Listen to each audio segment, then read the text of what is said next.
Daily lesson plan diary का जो third topic है वो है ई बैंकिंग। ई बैंकिंग क्या होती है?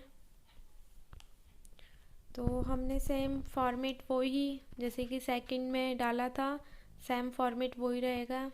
इसमें मैंने 3 शिक्षण बिंदु लिए।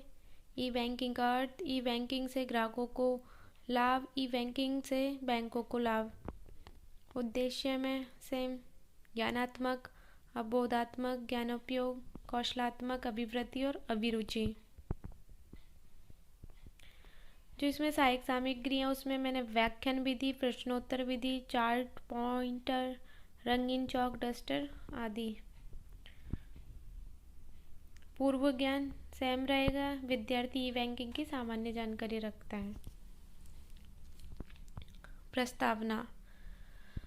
मुद्रा का लेन देन किसके द्वारा किया जाता है? बैंक द्वारा। बैंक कौन सी मशीन द्वारा 24 घंटे ग्राहकों को सेवाएं देता है? एटीएम। एटीएम किस विद्युत मशीन का भाग है? कंप्यूटर।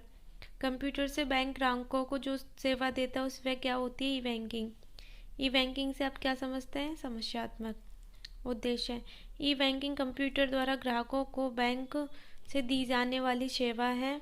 विद्यार्थी, आज हम ई बैंकिंग के बारे में विस्तार से अध्ययन करेंगे। तो ये जो आपका ई बैंकिंग का है प्रस्तुतिकरण, प्रस्तावना कौशल, ये तो ख़त्म होता है। फिर जो सेकंड, जैसे कि हमने 3 शिक्षण बिंदु लिए थे तो हर शिक्षण बिंदु को समझाना होता है। जिसमें ई बैंकिंग का अर्थ वही सेम ज्ञानात्मक, विकासात्मक।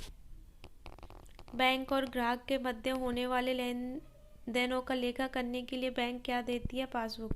बैंक अपने ग्राहकों और सेवाओं के बदले क्या लेती है? शुल्क। ई बैंकिंग के अर्थ से आप क्या समझते हैं? समस्यात्मक प्रश्न। तो मैंने इसमें छात्र अध्यापिका कथन में लिखा है, सूचना तकनीकी में नवीनतम परिवर्तन इंटरनेट बैंकिंग है।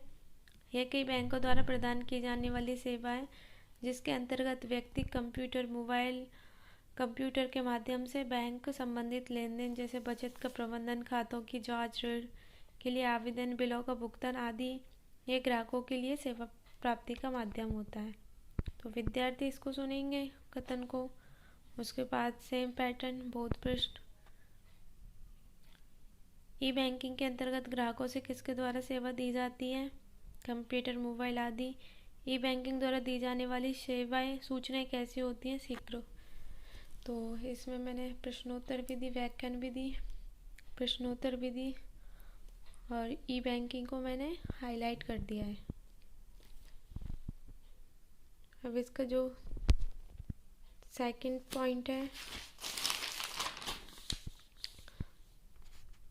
ई बैंकिंग को इसे ग्राहकों को लाभ, जिसको भी लिखना है आप लिख सकते हो। नई नई तकनीकों कार्यों में क्या लाती है? नवीनता, सुधार। WWW का पूरा नाम क्या है? World wide web. E banking से आप क्या समझते हैं? समस्यात्मक प्रश्न। ई बैंकिंग ग्राहकों को अनेक लाभ पहुंचाता है। 365 दिन 24 घंटे ग्राहकों को सेवाएं प्रदान करता है। ग्राहक मोबाइल फ़ोन के द्वारा अनुमति प्रदत्त लेन देनों को घर बैठे कर सकते हैं। ग्राहक अधिक संतुष्ट होता है क्योंकि ग्राहक की बैंक तक असीमित पहुंच होती है। फिर इसके बोध प्रश्न, ग्राहकों को जोखिमों में कमी कैसे आती है? रोकड़ को साथ नहीं रखना पड़ता है, इसलिए ग्राहकों की सेवाएं किसे प्रदान की जाती हैं? 365 दिन 24 घंटे।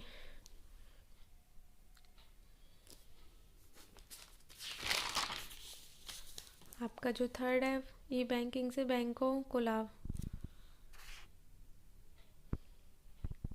इंटरनेट की कौन कौन सी साइट हैं?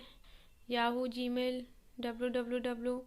किसी भी साइट का प्रथम पेज क्या कहलाता है? Home page. ई बैंकिंग से बैंकों को लाभों को बताइए। समस्यात्मक। फिर हमने इसके लिए बताया ई बैंकिंग से रिलेटेड।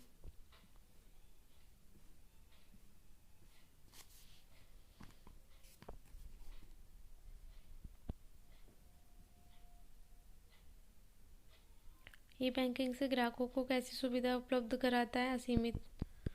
तो आप समझ ही गए।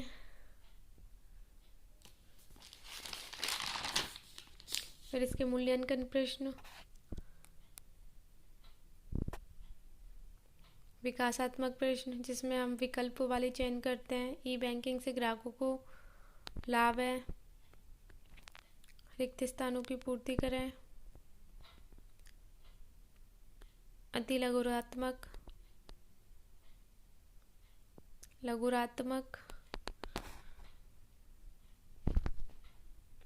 निबंधात्मक, इसमें तीनों शिक्षण बिंदुओं को सम्मिलित कर लिया जाता है। चार्ट द्वारा ई बैंकिंग से ग्राहकों को लाभों की व्याख्या कीजिए। फिर वही कमेंट बॉक्स में पर्यवेक्षक टिप्पणी और पर्यवेक्षक हस्ताक्षर। तो ये आपका जो ई बैंकिंग का है वो टॉपिक 3 खत्म होता है।